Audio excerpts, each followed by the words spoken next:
ဘွဲတစ်ခုရဖို့နှစ်ချီပြီးစ조사ခဲ့ကြတယ်။ညာဘက်တွေအေးအေးအပြတ်ခံပြီးအလုပ်တွေအများကြီးလုပ်ခဲ့ကြတယ်။ဒါပေမဲ့ရှေ့ဆက်ရမယ့်အနာဂတ်ကဘာလို့ဒီလောက်တောင်ပျောက်ဆုံးနေရတာလဲ။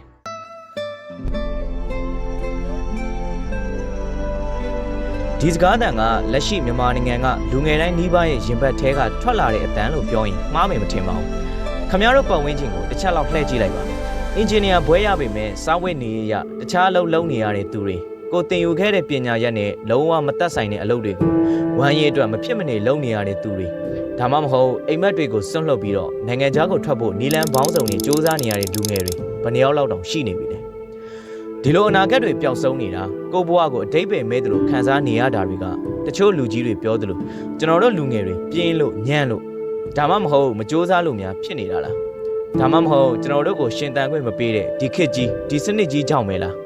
းဒီလိုမျိုးဆက်တစ်ခုလုံးရဲ့အနာဂတ်ပျောက်ဆုံးနေရတဲ့ခံစားချက်မျိုးဆိုတာကကမ္ဘာပေါ်မှာကျွန်တော်တို့ကြီးခံစားနေရတာတော့မဟုတ်ဘူးဗျကမ္ဘာသမိုင်းမှာဒီလိုမျိုးတိုင်းပြည်ရဲ့နိုင်ငံရေးစီးပွားရေးနဲ့ခေတ်စနစ်ကြီးရဲ့အမှားတွေကြောင့်အိမ်မက်တွေရိုက်ချိုးခံလိုက်ရတဲ့မျိုးဆက်တွေကိုခေါ်တဲ့သုံးနှုန်းတစ်ခုရှိတယ် The Lost Generation အနာဂတ်ပျောက်တဲ့မျိုးဆက်ပါဒီ Lost Generation ဆိုတဲ့စကားလုံးကလွန်ခဲ့တဲ့နှစ်ပေါင်း100ကျော်ပထမကမ္ဘာစစ်ကြီးပြီးတဲ့အချိန်ဝန်းကျင်လောက်ကစပေါ်လာခဲ့တာတော်တော်ကြာခဲ့ပြီဗျ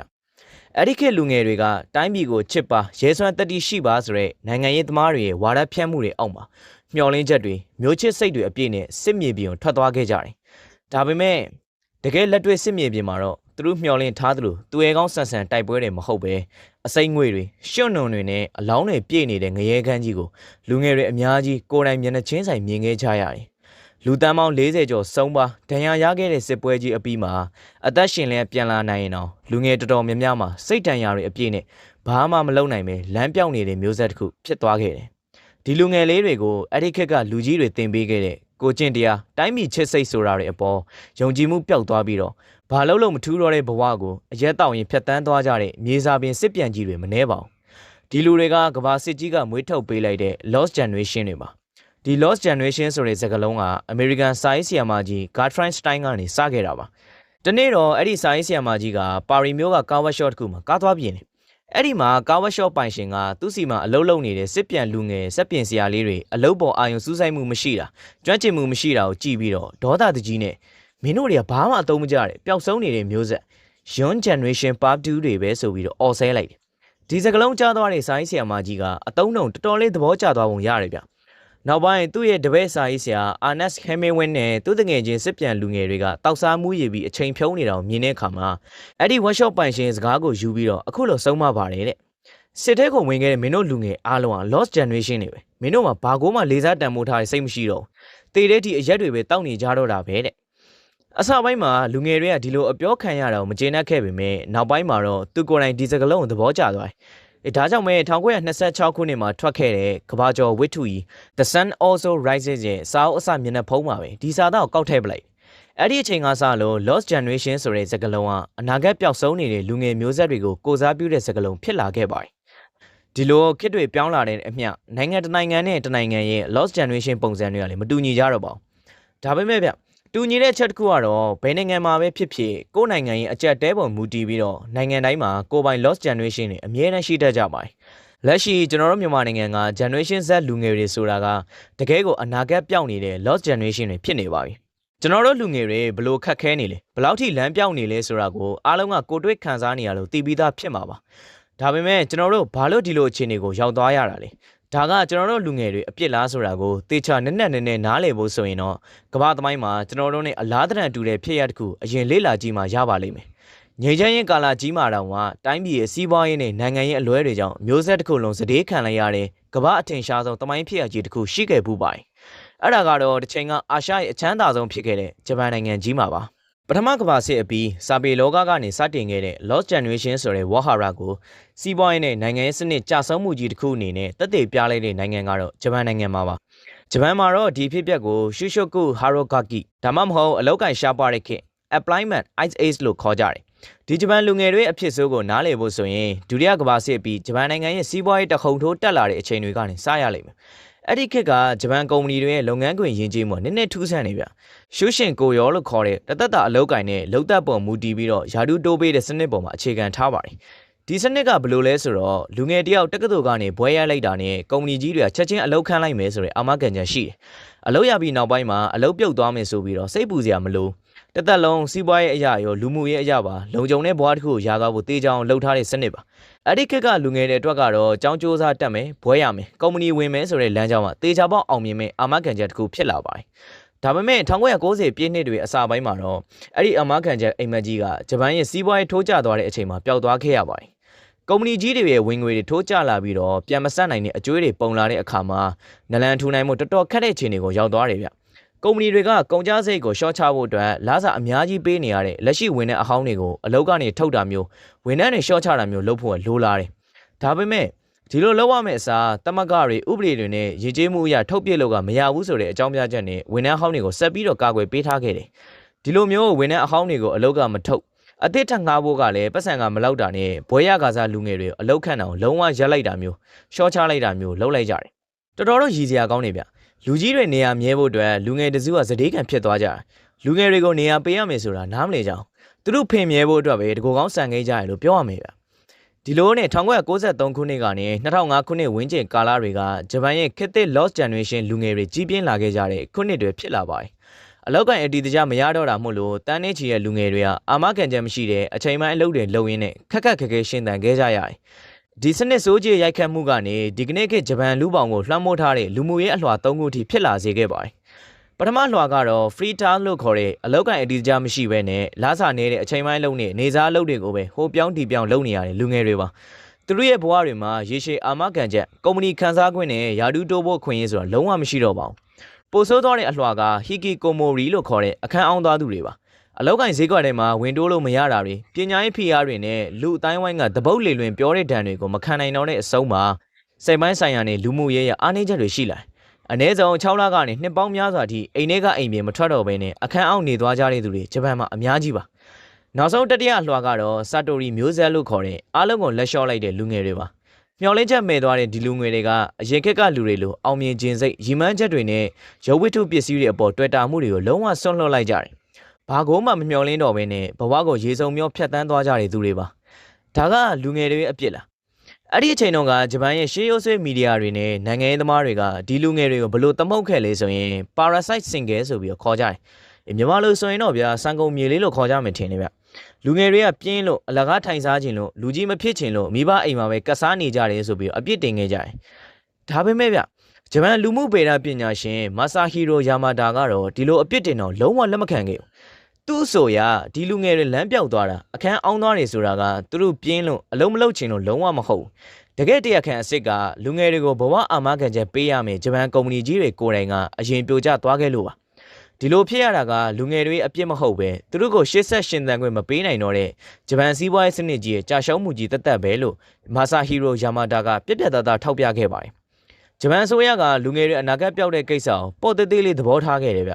ဒီလိုအခန်းအောက်နေတဲ့လူငယ်တွေကိုအစိုးရကဘယ်လိုကူညီလဲဆိုတော့လူငယ်တွေအလောက်ကန်ရလာအောင်ဘဝအာမခံချက်ရှိလာအောင်စနစ်ဆိုးကြီးကိုပြင်ပေးမယ့်အစားဒါကိုစိတ်ချမ်းသာရေးပြဿနာတက်တက်လို့ခေါင်းစဉ်တက်လိုက်ပြီးတော့အထီးကျန်တက်တောင်ဆိုပြီးတော့စကားပြောကုထုံးလေးလုပ်ပေးဖို့ဒေသခံစန္ဒာလေးတွေလောက်ပဲဖွင့်ပေးခဲ့တာတကယ်ယောဂဇင်းမြစ်အစ်စ်ဖြစ်တဲ့စနေဆိုးကြီးကိုမကုဘဲနဲ့အပေါ်ရန်စိမ့်မီတိုလေးနဲ့လိမ့်ပြီးတော့ဖုံးကွယ်ပစ်ခဲ့တာပါလက်ရှိဂျပန်နိုင်ငံရင်ဆိုင်နေရတဲ့လူငယ်ဥယျာဉ်နေနေရတဲ့အကြောင်းရင်းကဒီ Lost Generation တွေအပေါ်မှာမျက်ကွယ်ပြုခဲ့တာကြောင့်လေတစ်စိတ်တစ်ပိုင်းပါနေပါတယ်ရှင်းပါတယ်အလောက်ကန်အာမခံချက်မရှိတဲ့လူငယ်တွေအခန်းထဲကနေမထွက်တဲ့လူငယ်တွေကဘလို့လို့အိမ်တော်ပြုတ်ပြီးတော့ကလေးယူနိုင်တော့မှာဝင်ငွေကောင်းကောင်းလေးမရှိတော့ချစ်သူထားဖို့မိသားစုတည်ဆောက်ဖို့ဆိုတာတွေကလည်းဒီလူငယ်တွေကလုံးဝဆွန့်လွတ်လိုက်ရတယ်အစိုးရကလူငယ်တွေရဲ့အလုံးလက်မဲ့ပြဿနာကိုတာမန်ကိစ္စလေးတခုလိုဥပက္ခပြုခဲ့တာကဆယ်စုနှစ်တွေကြာလာတဲ့အခါတနိုင်ငံလုံးရဲ့မွေးဖွားနှုန်းကိုအောင်ဆုံးထိထိုးကျသွားစေပါတယ်အခုဆိုရင်ဂျပန်နိုင်ငံမှာလူငယ်ဥယျာဉ်တက်လူကြီးဥယျာဉ်ပုံများနေတာကလေဒါကြောင့်ပါပဲလူငယ်တွေမရှိတာကတိုင်းပြည်အတွက်အရန်အထိနာပါတယ်ဒီလိုမျိုးလူငယ်တွေအနာဂတ်ကိုဖျက်ဆီးပစ်တဲ့ Lost Generation ဆိုတဲ့ယောဂဆိုးကြီးကဂျပန်နိုင်ငံထဲမှာပဲရှိတာတော့မဟုတ်ဘူးဗျတောင်ကိုရီးယားနိုင်ငံကိုကြည့်လိုက်ကိုရီးယားကဆယ်စုနှစ်3ခုနီးပါးလောက်တိုင်းပြည်စီးပွားရေးကိုတစ်နှစ်ကို8%အထက်ကိုတောက်လျှောက်တက်အောင်လုပ်နိုင်ခဲ့နိုင်ငံမှာဒါပေမဲ့အဲ့ဒီလိုချမ်းသာလာတဲ့အခါမှာတကယ်လက်တွေ့အလုပ်သမားဈေးကွက်ကြီးကအလွှာနှစ်ခုကွဲသွားတယ် Samsung Honai လိုမျိုး corporation ကြီးတွေမှာလာစာကောင်းကောင်းနဲ့အလုပ်ရတဲ့လူနည်းစုလေးနဲ့လာစာနည်းနည်းနဲ့အာမခံချက်မရှိတဲ့ကန်ထရိုက်အလုပ်တွေမှာပဲရုန်းကန်နေရတဲ့လူငယ်အများစုကြီးရဲ့ဆိုပြီးတော့ဖြစ်သွားတယ် လူငယ်တွေအတွက်နက်ပြည်နယ်ငရဲလို့ကွာသွားတဲ့ဒီစီးပွားရေးစနစ်ကြီးထဲမှာအိမ်ချမ်းမြေဈေးကွက်ကလည်းမိုးထီအောင်တက်လာဒါတွေရဲ့နောက်ဆက်တွဲကတော့2010နောက်ပိုင်းကစပြီးတော့ကိုရီးယားလူငယ်တွေကဘဝရဲ့အရေးကြီးဆုံးအရာ၃ခုကိုမဖြစ်မနေစွန့်လွတ်လိုက်ရပါတော့တယ်ချစ်သူထားခြင်းအိမ်အောင်ပြုခြင်းနဲ့ကလေးယူခြင်းတွေပါဒါကိုကိုရီးယားလိုစံပိုမျိုးဆက်လို့ခေါ်ပါတယ်ဒေတာတွေအရဆိုရင်ကိုရီးယားလူငယ်40ရာခိုင်နှုန်းဟာဒီစံပိုမျိုးဆက်ဖြစ်နေနိုင်တယ်လို့ပြောကြတယ်ဗျဒါပေမဲ့ဒီလောက်နေပဲမပြီးသေးဘူးစီးပွားရေးကပိုကျက်တဲလာတဲ့အခါဒီစွန့်လွတ်ရမှုတွေကအရာ၅ခုဖြစ်လာတယ်အိမ်ပိုင်ဆိုင်ခွင့်နဲ့အလောက်ကန်ရီမန်းချက်တွေမရှိကြတော့တဲ့အိုပိုမျိုးဆက်တွေဖြစ်လာတယ်အဲ့ဒီကနေအရာ9ခုလူမှုဆက်ဆံရေးနဲ့မျှော်လင့်ချက်တွေကိုပါစွန့်လွတ်လိုက်ရတဲ့ချီပိုမျိုးဆက်ဖြစ်လာပြီးတော့နောက်ဆုံးမှာတော့ကျမ်းမာရေးရုပ်ရည်သွင်းပြင်းနဲ့ကိုယ့်ရဲ့အသက်ကိုပါစွန့်လွတ်လိုက်ရတဲ့အားလုံးကိုလက်မြောက်ရှုံးပေးလိုက်ကြတဲ့အင်ပိုမျိုးဆက်ဆိုတဲ့အမျိုးမျိုးရှိပါသေးတယ်ဒီလူငယ်တွေကဖြတ်တန်းနေရတဲ့ခေတ်ကပြိုင်ဆိုင်မှုပြင်းတယ်ဒီအထက်အောက်ဖိနှိပ်မှုများတဲ့ကိုရီးယားရဲ့ခေတ်သစ်အရင်းရှင်စနစ်ကြီးကိုရှေ့ခေတ်ကဇန်နိတ်ဇက်မြင့်ခွဲခြားပြီးတော့ဖိနှိပ်ခဲ့တဲ့ဂျိုစွန်ခေတ်ကြီးနဲ့နှိုင်းပြီးတော့ငရဲကန်းဂျိုစွန်ဆိုပြီးတော့အင်တာနက်မှာတရော်ရေးကြတာတွေလည်းရှိတယ်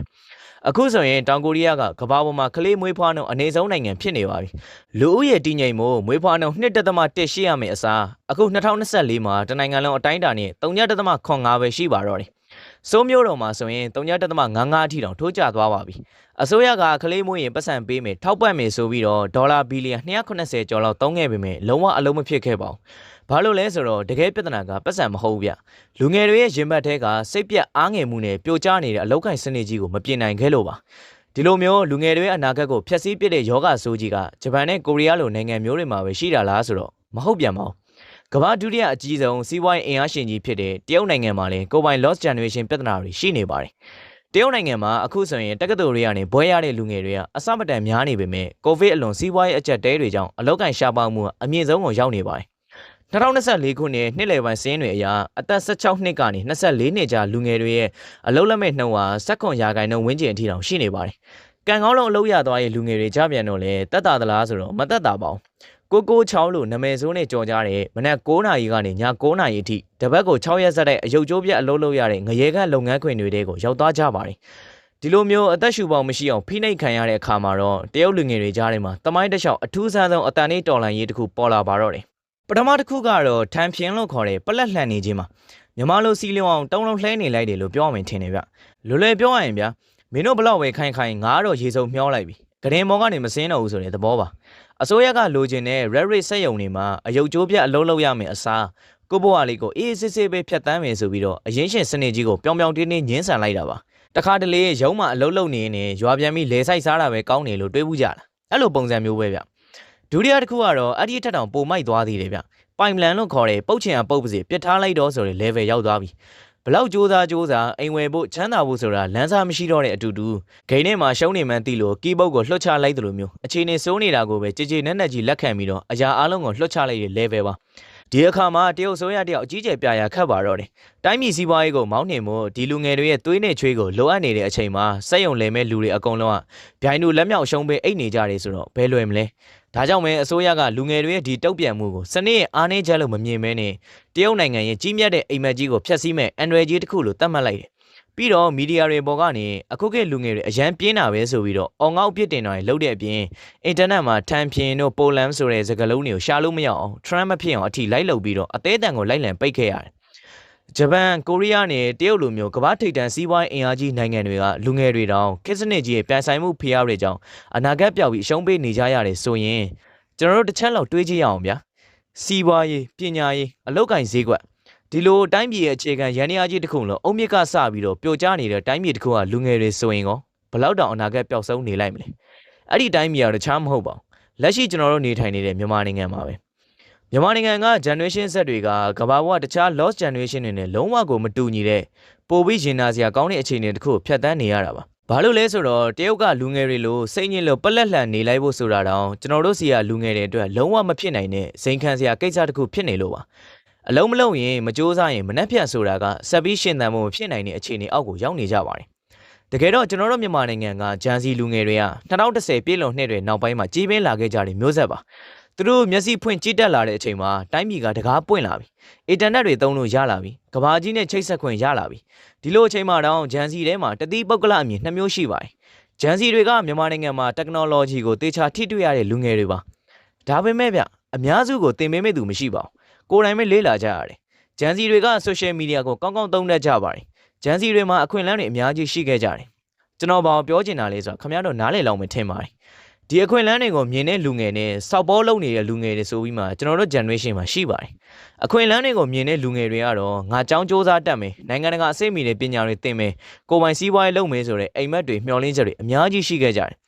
်ဒါပေမဲ့အဲ့ဒီမျှော်လင့်ချက်မီးစာလေးကအရန်ကိုတိုလွန်းလှပါတယ်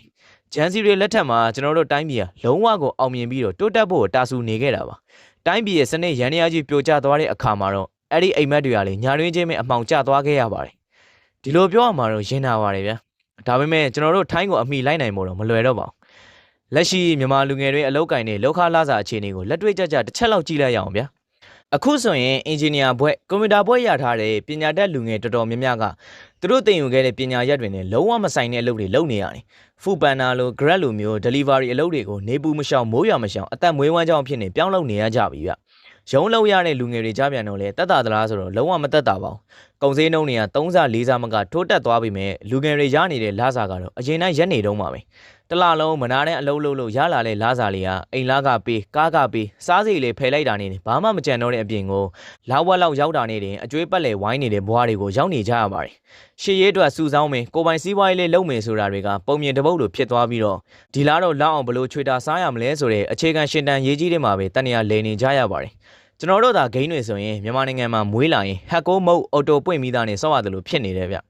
ဒီကြားတဲ့ပို့ဆိုးလာတာကမြန်မာနိုင်ငံမှာအလုပ်လုပ်နေတဲ့လုပ်ငန်းရှင်တွေရောဝန်ထမ်းတွေကြားထဲမှာ professional တယောက်ဆိုတဲ့အဓိပ္ပာယ်နဲ့ရှိသင့်ရှိထိုက်တဲ့လူမှုရေးစည်းမျဉ်း moral rules တွေကိုတခုမှနားမလည်ကြတော့တာပါရန်ကုန်မှာမျိုးပတ်ရထားပဲစီစီ YBS ပေါ်ပဲတက်ပတ်ဝန်းကျင်ကိုတေချာကြည့်လိုက်ပါအရင်ကျေးဆုံးလူမျိုးပါလို့ကိုခံယူထားကြပေမဲ့တကယ်လက်တွေ့မှာကိုချင်းစာတရားခေါင်းပါပြီးတော့အောက်ခြေလွတ်နေတဲ့စီကံမဲ့ပြုမှုတွေကိုနေရာထဲမှာမြင်နေရပါတယ်ဒီလိုပြောရတာကကျွန်တော်ကိုယ်တိုင်လည်းရင်နာပါတယ်ဒါပေမဲ့လက်ခံရမယ်ဗျမြန်မာနိုင်ငံသူနိုင်ငံသားအများစုဟာစာတက်ပေမဲ့ပညာမတတ်ကြပါဘူးလှုပ်တင်တာနဲ့မလှုပ်တင်တာခွဲခြားနိုင်တာကပညာပါဒါပေမဲ့ကျွန်တော်တို့နိုင်ငံလူတော်တော်များများစီမှာအဲ့ဒီစိတ်ဓာတ်မျိုးရှာမတွေ့ရပါဘူးတကယ်တော့ဒါကသူတို့ကြီးပဲဖြစ်တော့မဟုတ်ပါဘူးလူတွေဆိုတာကကိုရှိတန်ကြီးပင်းလာတဲ့ပတ်ဝန်းကျင်မှာမူတည်ပြီးတော့ပုံစံမျိုးကွဲထွက်သွားကြတာပါအခုလိုစီကံမရှိတဲ့လူတွေများနေတယ်ဆိုတာကဒီလူတွေနေတဲ့ပတ်ဝန်းကျင်ကိုကောင်းအောင်မလုပ်ပေးနိုင်ခဲ့ကြလို့ပါပညာဖြန့်ဝေပေးတဲ့အစီအစဉ်တွေဆိုတာကလည်းအခုနောက်ပိုင်းသတိထားကြည့်ရင်တော်တော်လေးကိုရှားသွားပြီလူတွေကိုအသိပညာအတတ်ပညာတွေမျှဝေပေးဖို့အရန်လိုအပ်နေတဲ့အချိန်မှာလိုအပ်တဲ့အသိပညာမရှိတဲ့လူငယ်တွေကလောကကြီးထဲရောက်သွားတဲ့အခါအလွယ်တကူပဲအမှားတွေကျူးလွန်လာကြတော့တာပဲ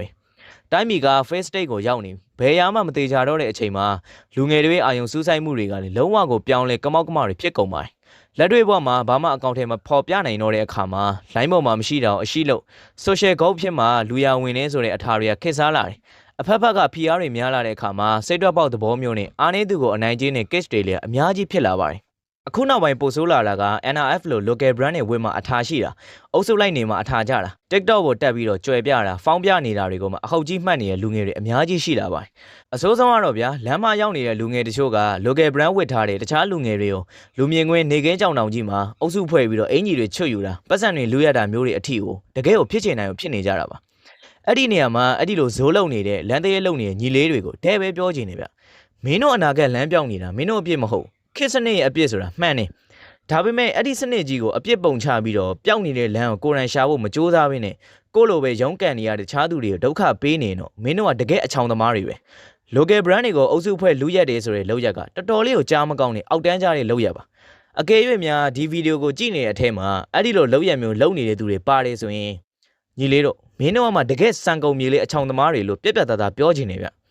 ျဒါကကျွန်တော် local brand တွေကိုစော်ကားနေရမှာမဟုတ်ပါဘူးနိုင်ငံတနိုင်ငံရဲ့လူငယ်တွေရဲ့ဝိပုံစားဖို့ခက်မိနေဖို့လိုတယ်ဆိုတာနားလည်ပါတယ်ဒါပေမဲ့အခွန်ကြီးကတော့အကြီးကြီးဖြစ်နေပြီးတော့အတွင်းမှာပညာမရှိပဲအဆန်းချောင်းနေအလကားပါပဲကိုတက်လန်းအတွက်စူးစမ်းနေမယ့်အစားမဟုတ်တာတွေလုံရင်းနဲ့အချိန်ကုန်နေတဲ့ဒီလူငယ်တွေကတာမန်ရိုင်းဆိုင်တဲ့လူငယ်တက်တက်ပဲတော့မဟုတ်ဒီတိုင်းမြေပြိုကျနေတဲ့အနာဂတ်ပြရုပ်တွေပါပဲအလုတ်စူးစမ်းလေစင်းရဲလေဖြစ်နေတဲ့ဒီလိုစနစ်စိုးကြီးအောက်မှာဘယ်လူငယ်ကရှေ့ဆက်ဖို့မျှော်လင့်ချက်ရှိနိုင်တော့မှာဒါကြောင့်မို့လို့လူငယ်တွေကသူတို့ရဲ့ရည်မှန်းချက်တွေဝါသနာတွေကိုအပီးနိုင်ခောက်သိမ်းလိုက်ကြပြီးတော့မိသားစုစားဝတ်နေရေးအတွက်နိုင်ငံခြားကိုထွက်ဖို့နီလန်းပေါင်းစုံနဲ့စူးစမ်းလာကြပါတယ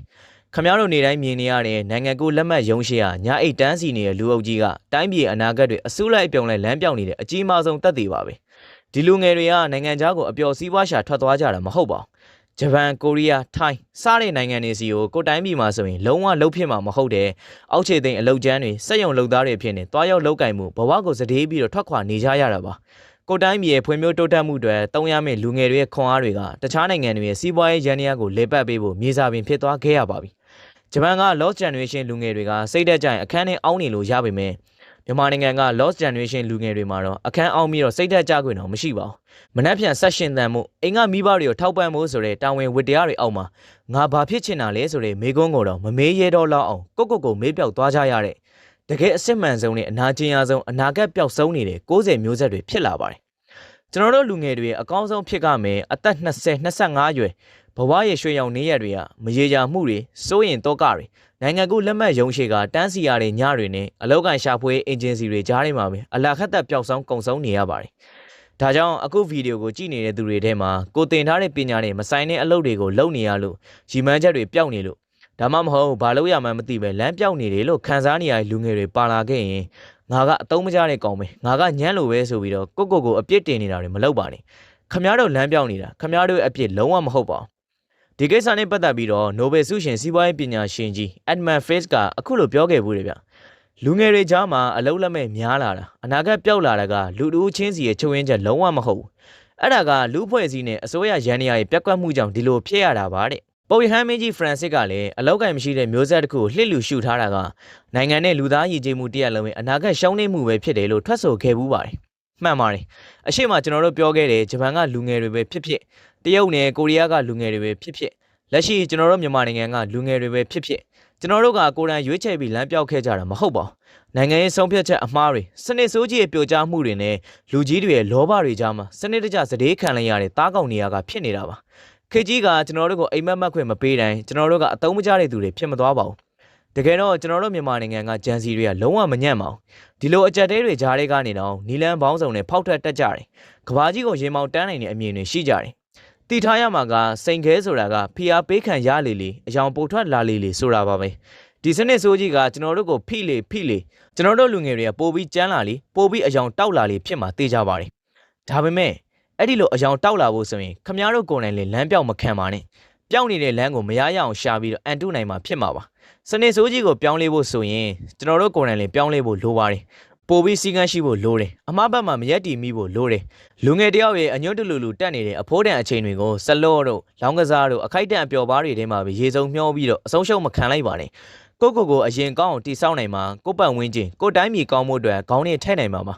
ကျွန်တော်တို့မျိုးဆက်လုံးဝမညံ့ကြောင်းကိုတခြားသူတွေအတိမတ်ပြုဖို့စောင့်နေစရာမလိုဘဲနဲ့ကျွန်တော်တို့ကိုယ်တိုင်လက်တွေ့သက်သေပြဖို့လိုပါတယ်ဒါကြောင့်မို့လို့ဒီလိုခက်ခဲကြမ်းတမ်းလွန်းတဲ့ခက်ကြီးထဲမှာဘာလုပ်ပဲလုံနေရဘယ်နေရာမှာပဲရောက်နေပါစေကိုအတုံးမကျဘူးလို့တွေးပြီးတော့အရှုံးမပေးလိုက်ပါနဲ့ကျွန်တော်တို့တွေအသက်ရှင်မှုရုန်းကန်နေရင်းနဲ့ပဲရေမတ်ထဲမှာခိုင်မွေးမြူထားရမယ်တန်နီးတန်တစ်ခုရှိပါတယ်အဲ့ဒါကတော့ငါတို့ရဲ့ညီကိုမောင်နှမတွေနောက်ထပ်လာမယ့်မျိုးဆက်တွေဟာငါတို့လိုလမ်းပြောင်းတဲ့ Lost Generation တွေထပ်မဖြစ်ရလေအောင်အနာဂတ်ကိုဖျက်ဆီးနေတဲ့ဒီစနစ်ဆိုးကြီးကိုငါတို့မျိုးဆက်မှာပဲပြောင်းလဲနိုင်အောင်လုပ်ရမယ်ဆိုတာပါကမ္ဘာသမိုင်းမှာ Lost Generation တွေအများကြီးရှိခဲ့ဘူးပါတယ်ဒါပေမဲ့မြန်မာနိုင်ငံရဲ့ဒီမျိုးဆက်တစ်ကတော့အဲ့ဒီသမိုင်းကိုပြောင်းပြန်လှန်ပြမဲ့တခုတည်းသောမျိုးဆက်ဖြစ်လာနိုင်ပါတယ်ကျွန်တော်တို့ကတော့သမိုင်းရဲ့အမှားတွေကနေအနာဂတ်အတွက်စ조사အဖြေရှာပေးနေတဲ့မြန်မာအာဖခိုင်းပါ